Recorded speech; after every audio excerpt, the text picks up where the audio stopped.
GoPro DIY power button. Hindi siya replacement, parang DIY power button cover. So ang mga gagamitin nyo, nakita ko sa YouTube, gayahin lang natin. Mighty Band original, patch kit, gunting, yan, tapos tweezer, pantanggal dito sa bandy. Itong bandy mabibili mo to sa Shopee. Post ko yung link sa description. Ayan, mga kulay pula.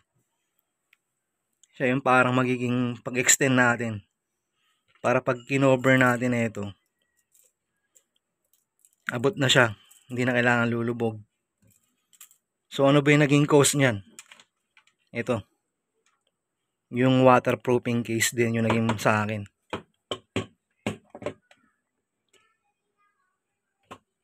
Ayan, yung matalim na yan. Nasobran minsan yan. So mape-prevent pa ba yan? Hindi na. At syempre, pag ginawa mo to, hindi na waterproof yung GoPro. Okay, remedyo lang tong ginagawa ko ha. Gayahin nyo kung gusto nyo lang gayahin. If not, pagawa nyo na lang kay Sir Hero Moto. So simulan na natin.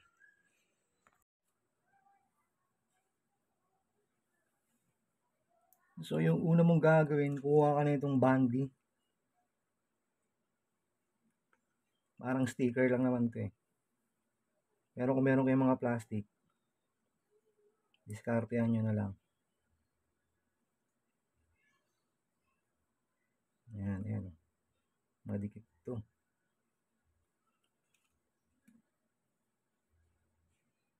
Mapatong mo lang siya dyan. Ayan.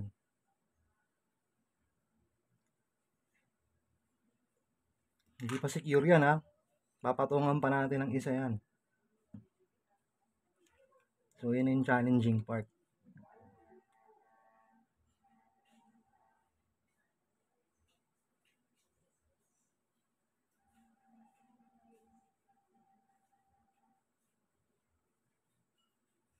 Hirap tanggalin guys. Ayan. Kaya kailangan mo talaga ng tweezer. Lalo na kung malaki yung daliri mo.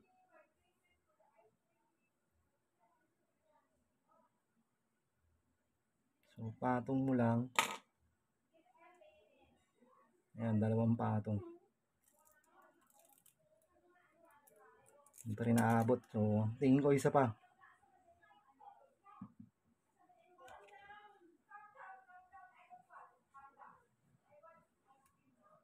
Tatlong patong guys. Sa DIY lang to ha. Diskartehan nyo na lang kayo kung anong paraan ang meron kayo.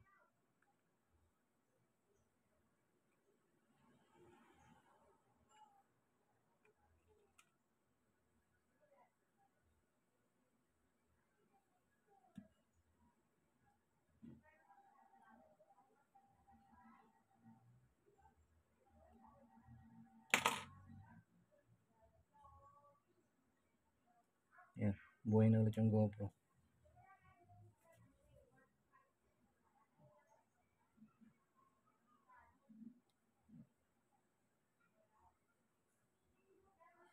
Yeah.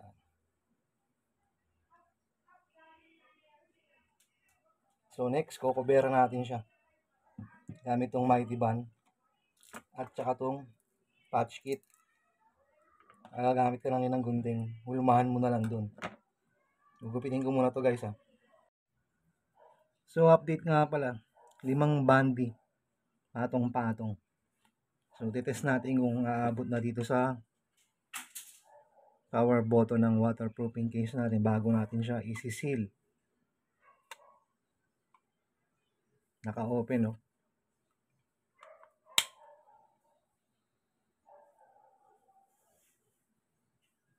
Ayun, maabot na guys. Oh. Nag-off na. Subukan natin i-open. Ayun, so 5 patong lang guys, no. Yan, nag-open na ulit yung GoPro natin. So, i-off ulit natin. Okay, basta nag-link. Nag-blink ng red, okay na yun. Huwag nyo nang pilitin. So, yan. Ngayon, isi-secure natin yung bandy. Diba? Siyempre, sure ako may mga mag-open na gano'n. Sideways, diba? So, ang mabisang paraan na naiisip ko, yung pinakalikod ng bandy bago natin didikit sa GoPro, gagamitan natin ng Mighty Band. So, yun muna gagawin natin. Next step. So, ito na yung bandy natin, guys. Lalagyan ko ng Mighty Band yung pinaka-tip bago natin idikit sa GoPro para secure siya.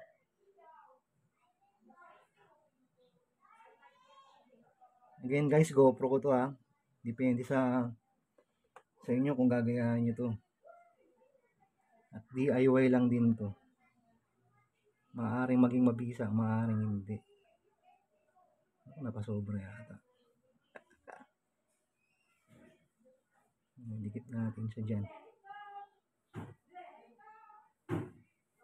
Ayan, may frozen kaming kapitbahay. Ayan. So, hintayin natin siyang matuyo. Ayan ha. 5 patong ng bandy, guys. Tapos to, susunod natin yung pinaka-seal niya. Patch kit ng bike. Kaya ayan, para makita nyo. Ginupit ko lang siya. Ayan, lalapat lang natin mamaya yan dyan. Okay? Yung iba gumagamit ng, may nakita ako, carbon sticker. So kayo kung gusto nyo gumamit doon, wala namang kaso. Kanya-kanyang diskarte na lang. So para sa akin, ito yung naisip kong diskarte. Okay? Tingnan natin siyang matuyo. Pasobra yung Mighty Band natin. Tingnan natin kung mag-open ulit ha. So balikan natin ulit mamaya. Patuyuin muna natin. So ayan na guys, sa tingin ko tuyo na yung Mighty Band. Subukan ulit natin kung mag-open pa yung GoPro. Kasi nga mukha na parami lagay ko ng Mighty Band. So ayan, wala pang cover. Nakita nyo naman yung bandy. So soft touch na lang.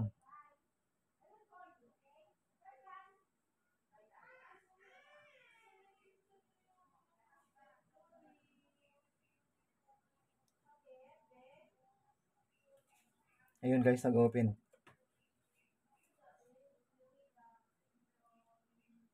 So try natin i-close ha. Ayun, nag-close siya.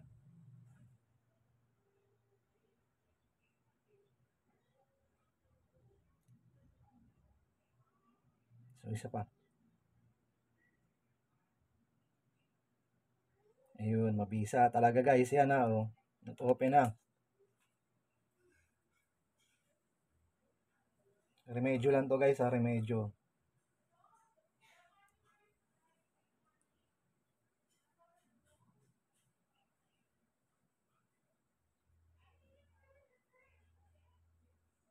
Ayan. Magana, di ba?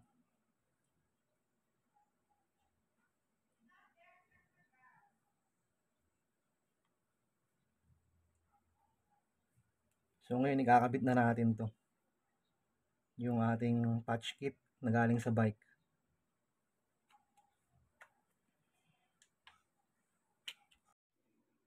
So guys, ito na no. Nailagay ko na yung patch kit natin yan. Yan ang magiging itsura niya. So, nasobran sa liit. Pero para sa akin, goods na yan. Yan. Isisil ko na lang siya ng Mighty Band. So, yan. Testing natin kung mag-open ha. Soft touch na lang talaga. Ayun. Open. Diba? Yan, palubot na ako. Close open. So, yan. I-off natin. Okay. Ngayon, try natin dito.